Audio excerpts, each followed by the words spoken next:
Welcome back to the Whore Next Door, or if you're new to my little corner of the podcast world, welcome. As some of you know, my name is Molly Stewart, and on today's episode, I got the chance to interview former competitive figure skater, now adult performer, Jada Kai. I was very excited to dive into her life, her views on the industry she is now a part of, and learn more about my new friend. Before we begin, however, I wanted to add a little disclaimer about this particular episode. Podcasting is something I am a huge fan of, and many shows I listen to regularly helped me get through a very difficult time in my life. One of my biggest fears is sitting down with someone who I am unfamiliar with and navigating a conversation with them. So why do I have a podcast, you may ask? And well, it's because I think we should do things that scare us. I feel that there are a million ways I could have made this interview better, and it's something I will definitely be learning from for the future.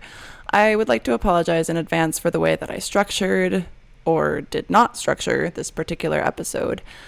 At the time of filming, I let my stress and anxiety get the best of me while trying to push through what I can best describe as a panic attack.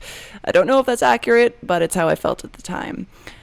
Knowing that, I hope you will still be able to pull some good vibes and information from my episode with Jada, and I hope to have her back in the future to give her the kind of welcome and interview that she deserves. I probably am wasting my time addressing this, but if I am unhappy with how I come across, I'd like to provide some insight as to why. So thank you again for listening and supporting my journey, and now let's get into the show. Welcome, everyone, once again to the Whore Next Door. I am your host and favorite naked neighbor, Molly Stewart, and I don't really know why I'm making faces like this, but here we are.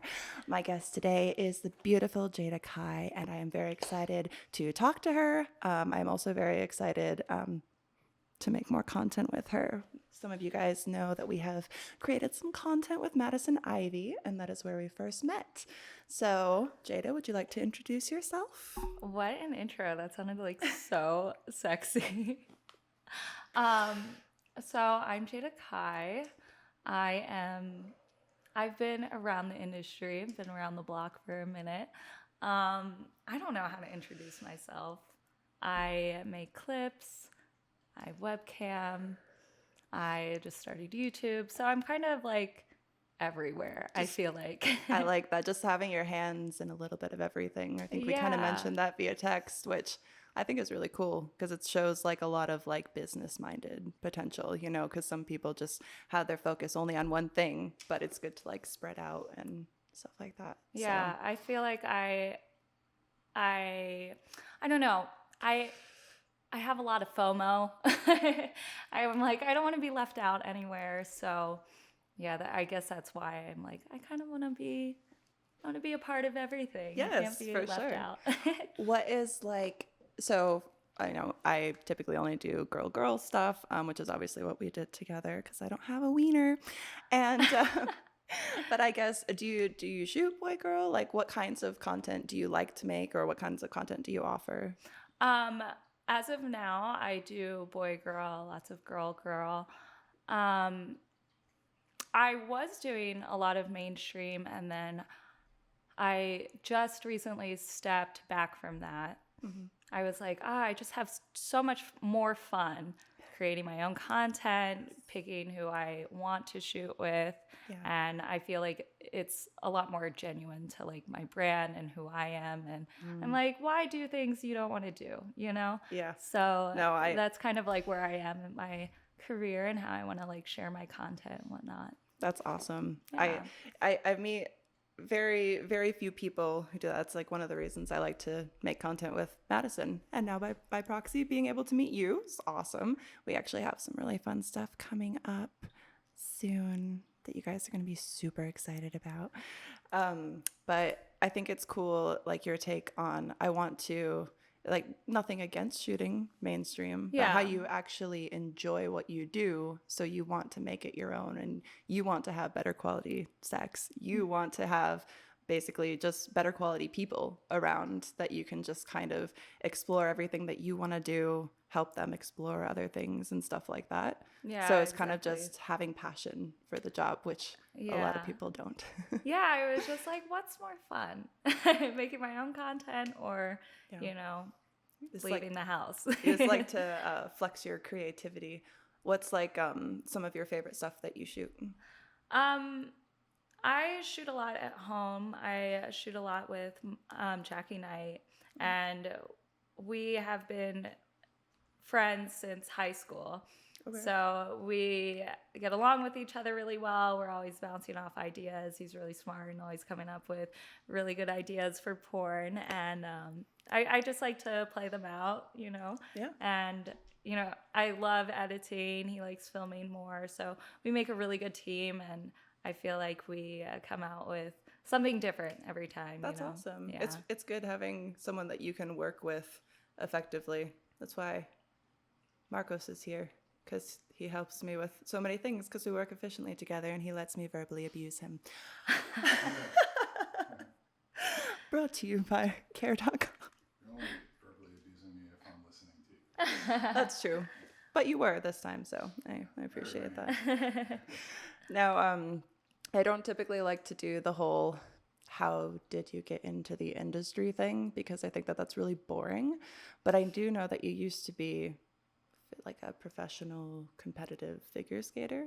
Is that anything that you would like to talk about or not? Yeah, definitely. It was such a big part of my life, so I definitely... That's awesome because I grew up in Michigan, which is basically Canada, and and so like actually like ice skating was very popular there. I did it all the time, even not during the winter because they just had indoor ice skating rinks everywhere, and I was horrible at it. But the only like Olympics that I ever enjoyed watching was figure skating, even to this day. So I think that that's very fascinating, just why I'm very extra stoked to talk to you and work with you more. So okay, that I'm like, oh, she likes ice skating, cool. So skating was such a big part of my life, and when I started in this industry, I wasn't sure how long I was going to be in the adult industry for, so I didn't talk about it at all. I don't think most of us know how long we're going to be or not. Yeah, and it was just something that I did want to keep separate.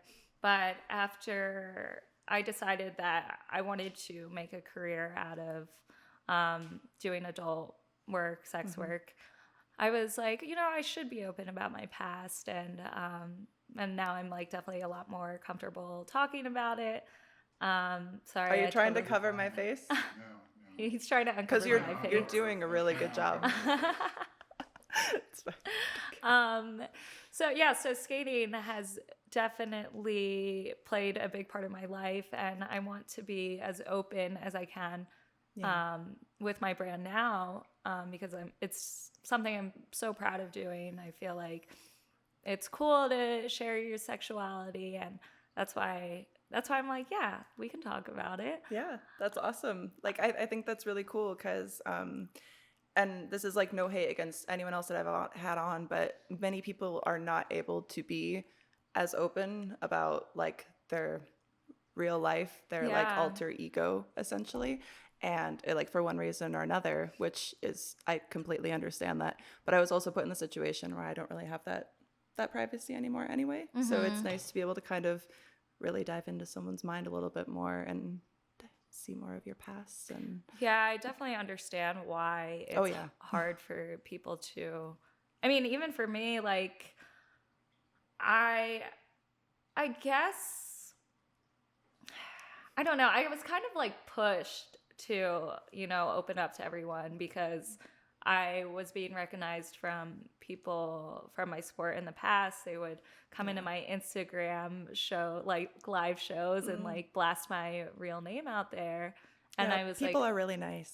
Yeah. And I was like, oh, and like people would just like try to be insulting and be like, oh, guess you found your calling. Like they would always look at me as a victim in this. And I guess it's just the stigma that is surrounding sex work that makes it hard for people to like come out about their past and whatnot. And there's stigma one way or the other because it's like whether the stigma is you were forced into this and you're a victim, or you're just a stupid sex whore, like sex addict who just wants to do drugs and fuck everyone. It's like, those are your two options. There's like not a lot of in between. You're just like, if you guys actually sat down and talked to us in like a real form conversation, you'd realize that there are whole ass people inside of here. It's not just like this thing that's going on. So Yeah, what really bothers me is that sometimes people are like, oh, you think sex work is a job? Like, you think you can just like have sex and get paid for it? And it's like, I was always told to like do what you love, and like if you can get paid for it, then like that's great. Like you can make a business out of it, you know? And I am so sorry. Marcos, I have a question. Nothing is coming through my headphones, really. I don't know why that is. I don't really hear it. Hello. I don't really hear it. I don't hear her. You don't hear her at all? I don't hear her when she talks. Like, I hear her, but it sounds like I'm hearing her. Oh, yeah. I hear stuff now. Oh, yeah, I hear myself. Your headphones are really, They were so quiet. Okay, thank you. Yeah. I'm also deaf. Okay, cool. I thought there was a problem. like whisper in that mic. Okay. I would like you to continue with your thought if I've interrupted you too much. I'm sorry. I don't really remember what I was talking about. Just basically discussing how people typically only Oh, have like how one of people two view opinions, and they sex just workers. yeah, it's like you can't possibly enjoy what you do. You can't Right. possibly be like How dare you mostly enjoy your stable job? and well adjusted. It's like, you know, whether it's this industry or any other industry, there's not a lot of well-adjusted people out there. Okay, that's all I'm saying. Yeah, So- it was like for skating. Like I loved skating, and I got paid for it sometimes. Yeah. And it's like as I got older, I was like, I love sex. Like, can I get paid for that too? And Heck some yeah. people have such a problem with Yeah. that. Hey, get paid to do what you love. Right. And if you love fucking, then get paid to fuck. Yeah. If you're doing it in a way that's safe, it's not harming anyone, you're not being harmed, it's like, well, then where is the harm? Where is the harm? Where is the harm? We're making love. Yeah. In one way or another, whether it's just, love of the experience itself, whether it's like, the ability to explore the things sexually for yourself that you never may have even considered before. Just you open up, and I feel like, especially paying attention to the fan base of porn, I feel like it's been really interesting the past almost 9 years that I've been in this to kind of just explore people's minds of the people who don't treat us like that, the people Yeah. that actually make us feel human, Yeah. which is the fan base. And that fan base is almost as ridiculed as we are, yet they still provide us such amazing support that it's like, wow, that's cool. Everyone gets judged. Yeah, everyone gets judged for something. That's why it's not, I know it's always a conversation because obviously it affects our livelihood, but in one way or another, no matter what job you do, no matter whose dick you're sucking or not sucking, it's like, we all have shit going on, and nobody is perfect. So Yeah. but how long and like when did you start with figure skating? I started so young. The first time I stepped on the ice was at 6 years old. And then a year later, I was starting to get private lessons.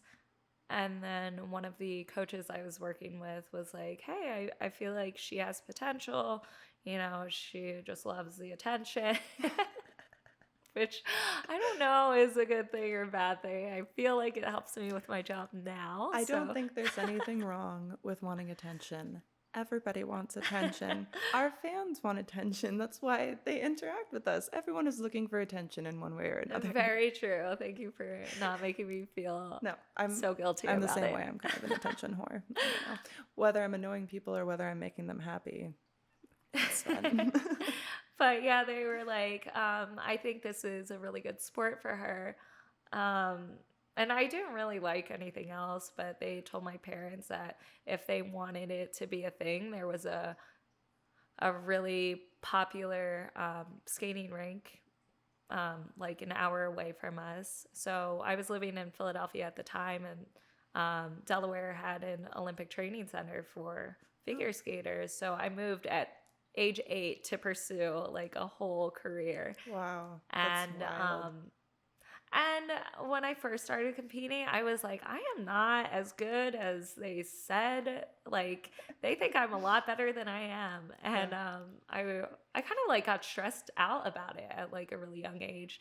But by high school, I started to qualify for nationals, and then I made Team USA my freshman year, and that's impressive. that really like just set my career off. Yeah. And then and now I'm doing port. There is nothing wrong with that. As I can say from experience, you do it beautifully. Oh, thank you. A lot of people will ask, like, well, how does it help at all? I'm like, yeah, I mean, like, I've just like been performing my entire life. Yeah, so you're used to being in front of a camera, you're used to putting on a show. So really, it's not much different. You're just nude. Yeah, it's just like, there's no ice, there's no blades. It's just me naked. It's a much easier way to entertain people. Yeah.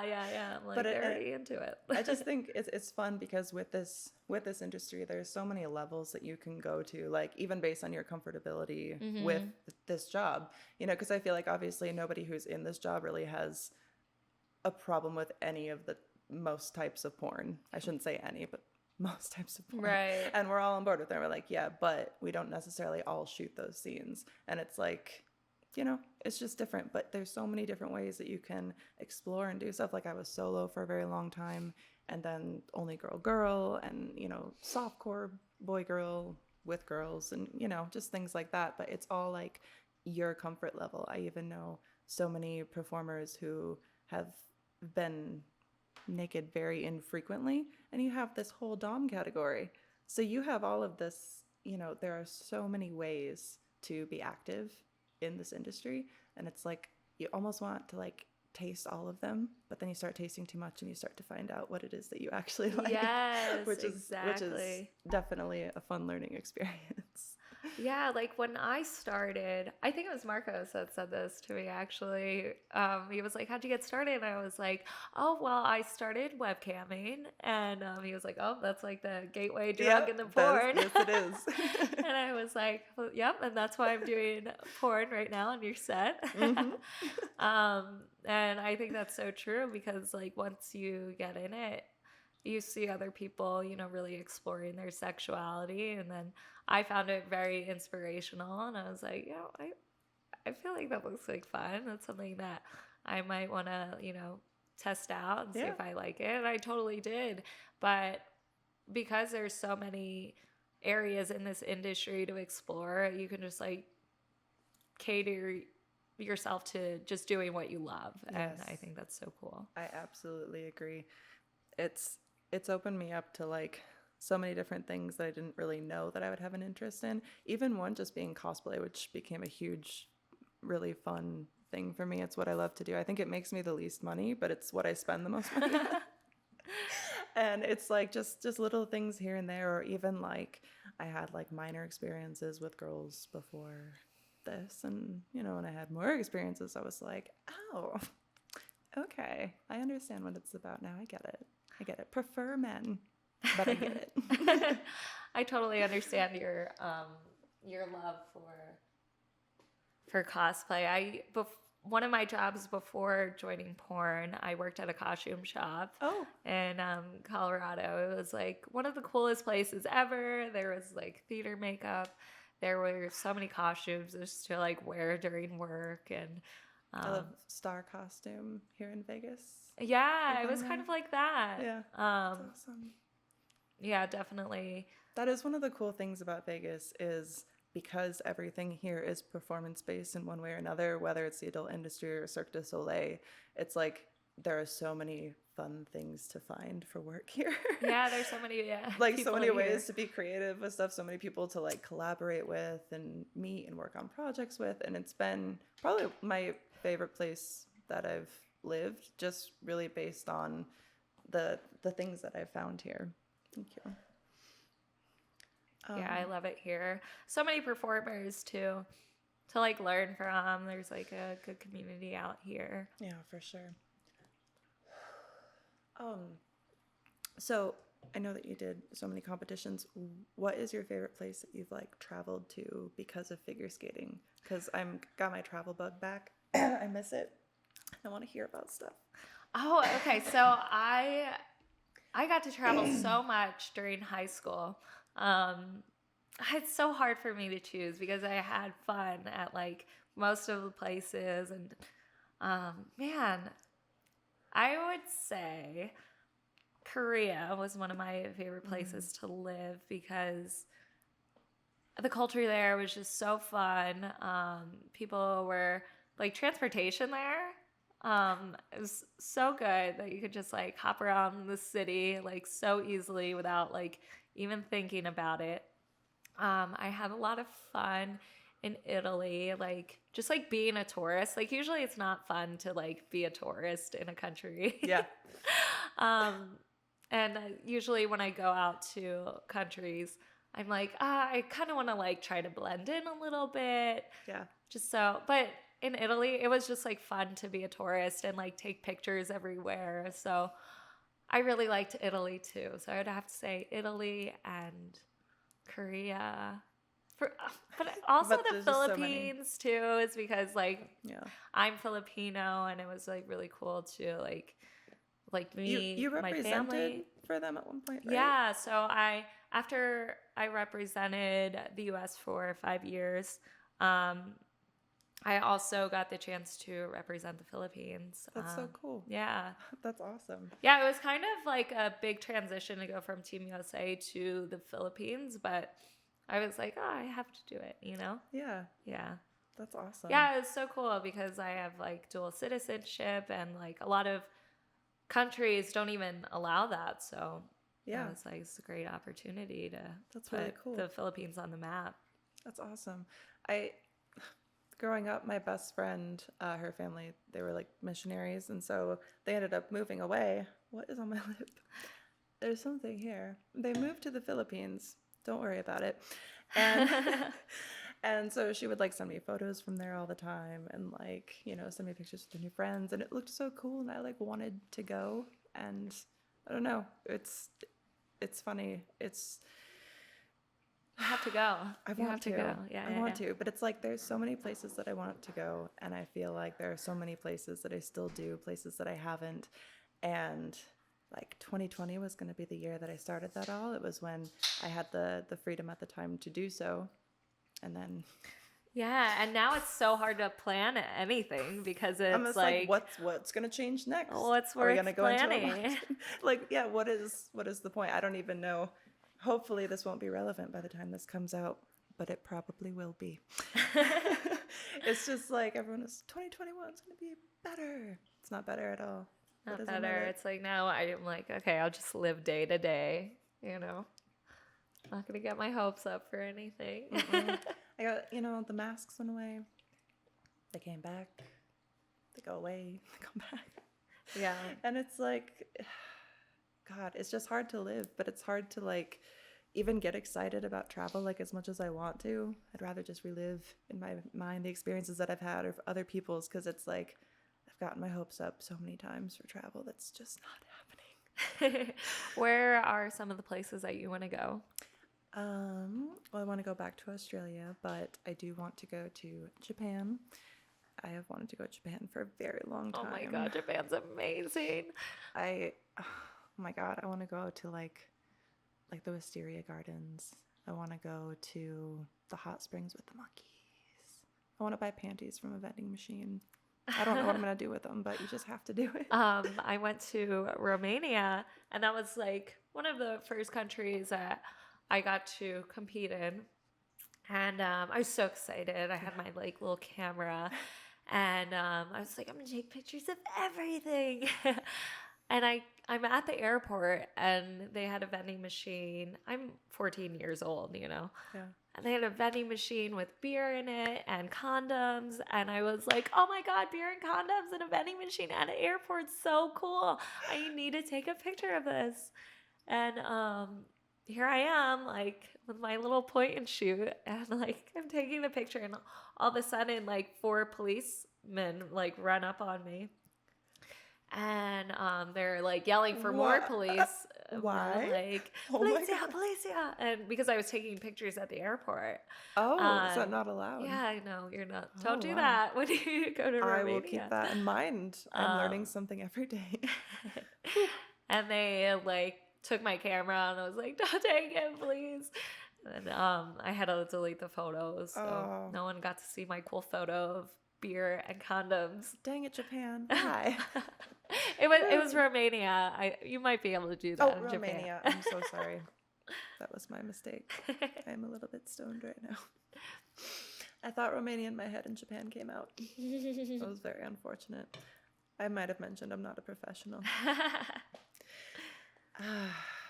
I also would like to go to the UK. My best friend lives there, and I have not seen her since like mid 2019. It sucks. It sucks so much. Aww. Yeah. I've never been, but I would like to go there too. Yeah. I feel like I just want to go everywhere, but every time we even think about trying to like plan something out, I'm just like, I think I would come What's back the home point? with an accent. just like adopt it while you're over there. Yeah, it would be so obnoxious. I watched a British reality show for like a month with one of my friends, and we just would not shut up in our horrible accent. Not that the accent's horrible, it's just like us doing it. Your was just, like, the interpretation of it worst. isn't. I have the same situation. I don't even try to do accents. I mean, I sometimes do them accidentally. It just happens like I'm trying to do it, but it's awful every time. Yeah, and like how insulting of me. It's like, I don't know. But I love all the British memes. Have you seen them going around like the bottle of water and like all that shit? Like it just cracks me up so much. But you just have to make fun of them, you know? We threw their tea in the water and, you know, fuck y'all. Just kidding. I love you guys. But I don't know. I don't know where I was going with that. Actually, I have to pee. I'm going to take a break. Okay. What was I talking about before we moved into the seat? Do you remember? Travel. Were you listening this time? Travel makes you sad. And then we didn't want to be sad. And that you've been living here for the last 6 months. Oh, yes. Thank you. And that this So, place is okay. And that it doesn't bother you. no, I love this place, actually. Even the things that bother me about this place, I love because they're things that I can make better and I can fix. Oh. Yeah. That's basically what I've spent this whole year doing, is just setting up this place, making it comfortable, making it a place I can shoot in and never leave, just in case we can never leave again. You know, if they shut us in, we might as well enjoy it. I was doing a lot of like home improvement stuff too. Some of it not by choice, but Oh, like what? like during quarantine. Well, I guess it was the end of quarantine. Not too long ago, there was like a little teeny tiny leak that started happening, like literally the size of like a pinhole. Yeah. Behind one of my walls, just started leaking, and then I noticed water on the floor, so we had to get like our entire floors and parts of our drywall removed. And I was like, oh my god, what a nightmare. It was so loud, so hard to film. But you know, I made like lemonade out of lemons, or whatever the fuck they say. We made Whatever some it is. like contractor scenes where I fucked the contractor, so you know, made the best out of it. There you go. You just do what you gotta do. Make the best out of the situation. But yeah, I mean, it was a good way to like remodel, I guess, after. Yeah. You're like, well, we started, we might as well keep going. My last place that I had to sell, of course, right before I went to sell it, had a bunch of things happen to it and go wrong. Like the pool heater exploded. The water softener exploded inside the wall in the garage. All this shit happened. I had to fix like right before. I was like, man, Like, why? Like, there's not enough other shit going on right now. Right. My house even fucking hates me.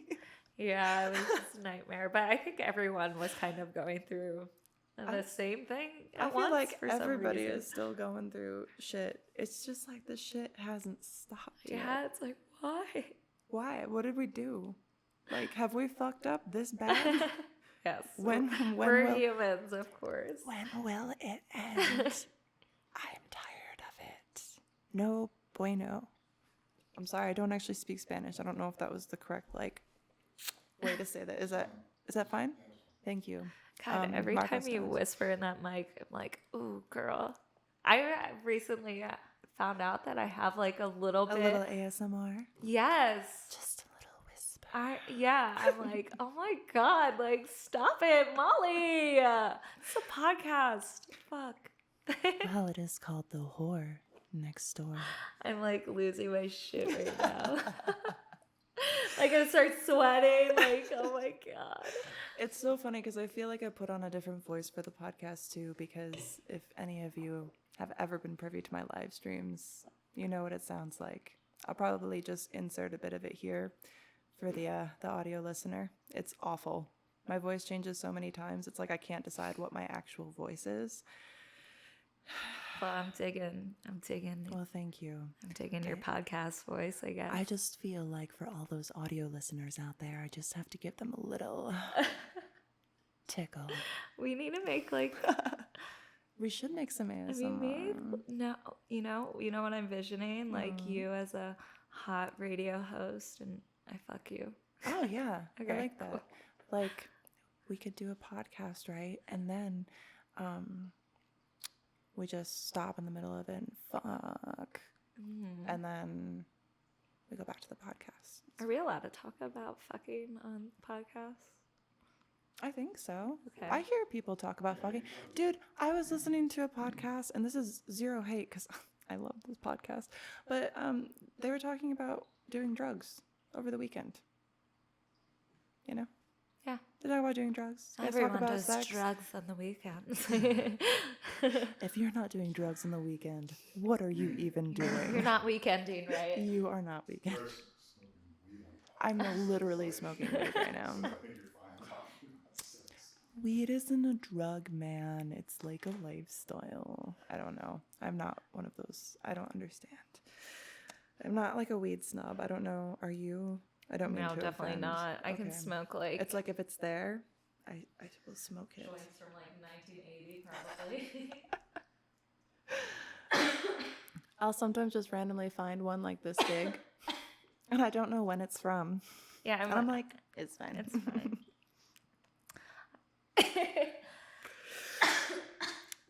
But I actually have been a fan of doing things that are audio related, like the ASMR type stuff. Do you do it? A little bit here and there. My God, I'm gonna buy some. I tested out some of it actually because inspired by Madison from something that we shot together, and it was so windy that she ended up doing like music and a voiceover for hers, and then just gave me the raw as well. So I kind of like copied and did the same, and she gave me some advice, and it came out well, and people liked it. So they want me to do more voice stuff. They like it when I talk like this. They don't like it when I talk with my other voice. So much. I support it. I love it. I don't know why. I think it's because I'm such a loud person that when I hear people whisper, I'm like, oh, that's so comforting. I should be more like that. Well, actually, Marcos, is this how I normally talk? No. What does my voice normally sound like, Marcos? Yes. It's very cackling. Yeah. We have often discussed the way that I naturally laugh is disgusting. I throw back my head, and it's not cute. But that's why I put on a podcast voice. I like it a lot. Is there any... Oop, I'm just going to talk away from the mic over here. Fucking idiot. Is there anything that you want to shoot that you haven't yet, or any type of like project that you can like see in your mind that you just want to like work towards? I guess like since I'm becoming to be obsessed with the whole ASMR thing, it would be only right to do like a ASMR little series, I guess. That would be fun to like touch on. And I have a lot of fun doing YouTube. I don't know exactly what I want to do there yet, but I've just been having fun like vlogging random things. I don't know if that's how I want my channel to look like forever, but it's something that I'm just like having fun experimenting For with. sure. And you can always have variety within your channel. It's like I kind of ended up turning my YouTube channel into a host for these videos. That's why my boobies aren't out. And, but but I have other stuff there too. I have a video of me in a bikini shooting guns, video of me bungee jumping off a cliff. It's just like random stuff. Oh, you're wild and daring. I like to do stuff. I think, like, would you ever jump out of an airplane, like, attached to a person who has a parachute? Actually, one of my friends randomly hit me up and was like, "Hey, I'm about to jump out of an airplane. Give me advice." And I was like, "Why?" And he was like, "Didn't you just?" I was like, "Where did you see that?" And he's like, "You were posting about it. You were jumping out of the airplane." I was like, Never. But he had a really, really horrible experience. He was like, I think I have like PTSD from it. He was like, I just like can't stop thinking about it. Like, you know, what could have gone wrong, what he should have done. And I was like, okay. Like, I'm a very anxious person. I don't think that jumping out of an airplane is something that I would do. Like, I don't know. I think I'm afraid of heights. Like, I'm not comfortable with it, so. Yeah. Well, I like rock climbing. Yeah. But I'm not, like, that badass to, like, be like, yo, I'm going to jump out of the plane today. Like, have you done it? No. I'm kind of at that undecided point because it's like I get nervous even thinking about it. Right? I can feel it in my chest. I'm like, oh, what would that be like? But then also that's like very exciting and I'm a little bit turned on right now. So, I mean, it's one of those things. It's kind of like, but it's like even with the bungee jumping, for instance, when it was first suggested to me, I was having a really bad day and someone was like, do you want to go bungee jumping? And I was like, sure. I don't give a fuck if I fall off a cliff. But then you get up there and then I was like, oh shit, this thing is like really heavy and it's attached firmly to my ankles, but how firmly? Is it enough to save me from this jump?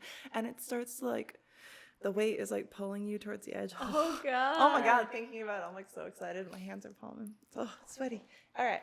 So anyway, I get to the edge and I was like, oh, I don't want to. Can I go back? And he fucking pushed me with like one little finger.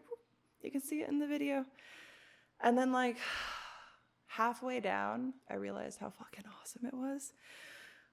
But like the fear in that first half was like so exhilarating. Oh my God. But like it literally, just thinking about it, it makes me feel like that again. And like, oh, like my hands are so cold and sweaty right now. That's nuts. But it's so exciting. You're wild. Yeah, I don't see myself ever paying to scare myself shitless like that. I feel like I've just been through enough shit that it's hard for me to get scared. See, I'm a scaredy cat. Like, I'm barely okay in the dark. I don't know. I mean, but I'll go to like, I don't know, in Delaware we had this thing called Fright Land. Like, I'll go through a haunted house. Like, yeah. But that's like where it stops. I love going to haunted houses simply because I love Halloween. I love horror in general. But they don't scare me. They haven't scared me. Like, high school, man, didn't scare me. And I'm like, man. I'm scared every time. Like, I just need adrenaline. Even like the fun houses, like at a carnival. Like, oh, really? Yeah. So I'm easy to scare. I don't know. Maybe there's probably something wrong with me, but I don't know. I don't go to therapy, so. And we're back. So, I wanted to talk to you more about your figure skating career. Yeah. I want to hear more about it. So, basically, figure skating, to do that and to do it well and to compete on the level that you did, there's so much discipline that goes into that. You have to train so much, I would imagine. Like, how much basically of your childhood, since you started so young, was taken up by that, and how do you feel, I guess, like that shaped you for what you're doing now, running your own business? It definitely has taught me so much for what I do now. So much of my childhood was me. It was kind of crazy, honestly. Like I was skating before school. Oh, wow. Yeah, so I started at like 5. I think I was on the ice by 5:50 in the morning. And then How early did that mean that you would have to like get up okay, to be so I there? was like trying to salvage as much sleep as I could. So I would literally wake up at 5 o'clock, like turn off my alarm a few times, and then like try to like warm up a little bit before I would go to the rink. And then I would, so yeah, I mean, like I would just be ready to be on the ice in less than an hour. I lived, so my parents Wow. bought a house that was literally like 5 minutes down the street because they wanted me to dedicate that much to skating. Like it was like a sacrifice. That's how they like got me into it so much. Like they were pretty like, they kind of were pushing me into it because it was something that they knew I wanted to be really good at, and I wanted to like go to the Olympics and stuff. So they were like, all right, well, if you want to do that, then we mean it too. And so we dedicated everything to it. Wow. And so yeah, I would skate in the morning before school, and then after school I would train for another like 4 and 5 hours on and off the ice. And then I would do homework and then go to school again. But Oh my gosh. yeah, I didn't even have to go to school full time because skating was like more important to me. And like, did you take like schoolwork on the road with you essentially? Yeah. Like and complete it that way? yeah, so I had to like homeschool like electives.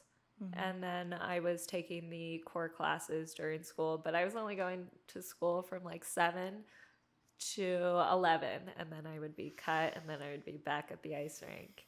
And I mean, it's a good thing that I did that because it really taught me that, you know, you really have to work hard for what you want. Sure. You have to dedicate time to it every single day. And I think that applies to like what we do now. It's like you always have to do something, like show your presence on social media. You have to talk to your Even when you fans wanna every take a day. break. Yeah, you have to, you know, Yeah. like let everyone into your life. And I think that, you know, me dedicating so much to skating shows how much you have to like dedicate. It just showed me how to apply myself, essentially, I guess. Yeah, I feel like that's really important. I was homeschooled also, junior high through high school. So in that regard, my parents weren't really hands on with it, so I ended up like self-teaching a lot. Yeah. So it wasn't ideal, but it definitely taught me how to learn things for myself, to basically provide, you know, things for myself. Not that my parents didn't provide things for me, because they did, and I love my parents very much.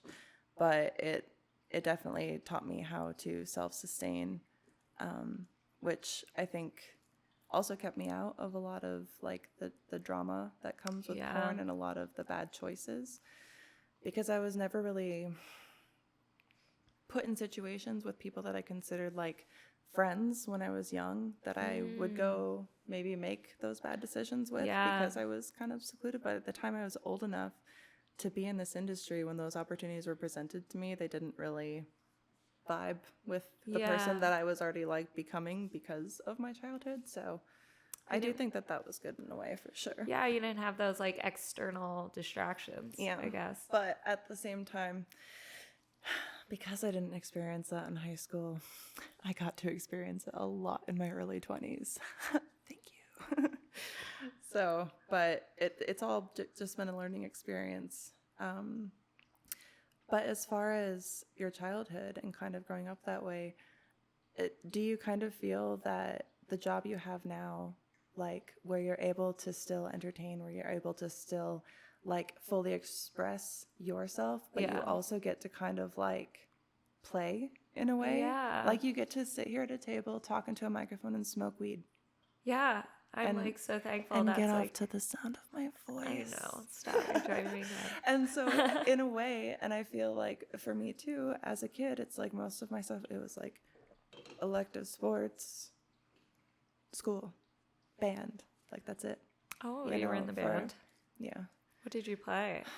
Clarinet, and no, I never went to band camp because it was homeschool band, and we had to wear skirts. Bruh.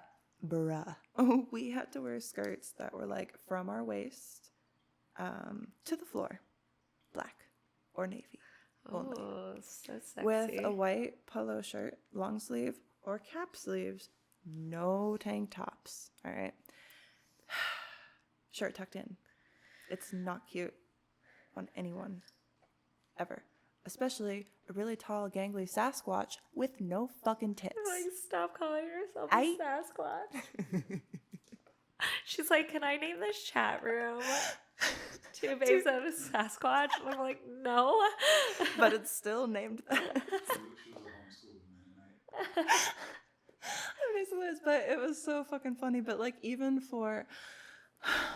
volleyball team that I was on, we would play against other teams, and they all got to wear like the really cute booty shorts, and like we had to wear shorts that went almost all the way down to our knees, like basketball shorts. Because homeschool uniform? Yeah, because so homeschool's like very conservative, so you know, and a lot of restrictions. So I didn't like get to experience any of the fun stuff of high school that teaches you maybe about things for college. And then a lot of bad shit happened to me in college. And then, you know, I kind of just like progressed out to California with someone else at the time who's no longer in my life. And kind of many, many bad decisions later, my ex-partner got me into camming. Oh. Once again, the gateway drug. And I didn't really understand at the time. Like, I don't think it's something that I would have chosen. Like, there was other things that I wanted to do. But in a way, a lot of them did end up aligning with what I do now, because photography at the time was my passion. It was actually what I went to school for, like college. Okay. I did 2 years for it. A lot of people don't know that. That's so cool. That was kind of what I was interested in. So I guess that helped a little bit. At least it gave me something to learn about with this job, which helped me progress that way, and then into film and editing. And I'm not like great, but I still get to learn about things and try to improve all the time, which is really cool. Yeah, that's so much a part of our job right now with photography, and yeah, it's like we have to do it every day pretty much. I think the difference is I never thought I would be on this side of the camera. That was not the plan. Oh, you wanted to be on the other side. Yeah, I wanted to be the photographer, but you know, life just works out in different ways for different reasons, and I actually love what I do now. So it's like there was times that I hated it, but I think everybody hates it at some point. Yeah. But it's something that has given me so many opportunities and has helped me learn so much about myself, and actually provided very positive changes to my life as well. So, like, for all the bad things that I could say about it, you know, because I don't mean to say like, oh, you know, I was made to do this. Yeah. But I was. But I went along with that at the time because I thought that it was what I wanted and what I wanted from that person at the time. But it gave me so much happiness. I have met some of the best friends that I have ever had who have stuck by me through so many things. Yeah. And all of the people that I thought were my friends abandoned me because of this job. Yeah. You know? And I've been ridiculed by people that I thought would support me because of this job. Yet it's some of the people in this job who have been the biggest supporters, regardless of what I do or the mistakes that I make, and they're still there. Yeah. And I've not found that in most other places that I've been. Yeah. So It's so empowering to like really like embrace what you're doing and, you know, like really find your way in this industry. I think I've heard so many inspiring stories from other people in this industry too, where it's like maybe, you know, we weren't in like the best place when we started or whatever. I'm so sorry. Bless you. But yeah, it's so cool to see when people really like navigate and like find their way to like happiness and really get to find passion in, because there's so many people that are like, I don't even know what to do with my life, and like stumble upon this and be like, whoa, this is actually something that I really do love. And I think that's so cool when people can share that. It happens to so few people. I feel like people who actually find what they are passionate about and like what really drives them, what makes them want to achieve something. And it's like, I feel like there's so many people that I know that just do the job that they do to do it, to make the money, to whatever, and they don't really care about it. And they just seem, when I talk to them, just kind of very empty. Because it's like, if the only thing that you value from this is the money, then where is the passion in it? Yeah. Because I feel like, you know, for as, I don't want to say lucky as I've been, like through my fan base and through the job that I've had, like I don't feel like I really deserve that. No, it's not like that. It's just like, it's made me really appreciate the generosity of people as well. Even fans that I've made from this who aren't even necessarily on any of my like subscription platforms or anything like that I keep in contact with. And it's like, even if I'm having a bad day, it's like if I, you know, say something, they'll do something sweet for me. They'll have something nice to say. They'll send me like a funny meme. And it's things like that I appreciate, because they're actually just like genuine people. Yeah. I've had some fans who they still talk to me now and then, but it's like they've gone on to like, I've seen some get married, they get their girlfriends, and they move on, and they'll send me messages like, thank you for, you know, all of this. Okay, what do you? I'm just letting you know how much time the car's up. Oh, 9 minutes left. Okay. And they've just said things like, I appreciate all the conversations that we've had over the years, especially within the fans from my webcam community. And those are the things that I appreciated too, because even for all the things that I was going through at the time that camming began for me, so many of those people were some of the only nice people that I got to talk to and got to deal with, and who would listen to me and support me in things. And it was really cool. Yeah, it's so amazing to see how many connections that we can make like through our fan base. But that's so humble of you to be like, I'm so lucky. It's like, you worked hard. It's not really humble. It's just like, I don't know. Fuck. You're just a good person. And I just want you to like know that. Take this compliment. Take it. My compliments are making her uncomfortable. Like, you should see how uncomfortable she is right now. Like, trying to take, like, oh, you're so humble. Like, you actually worked hard to like get here, though. She's like, no, nope, I cannot. All right. So, Jada, would you like to tell everybody where they can find you? So you can find me on officialjadakai.com. That's where you can find all my links. My naughty links are there. My good girl links are there. That's where all the things are. Ooh, very exciting. Thank you for joining us today. And do you have any final words to leave with them? Something for them to chew on? Think about? I don't. You don't? I don't. I don't think I do. That's all right. Neither do I. I love you guys. Fuck you guys. I love you. Love you. Bye.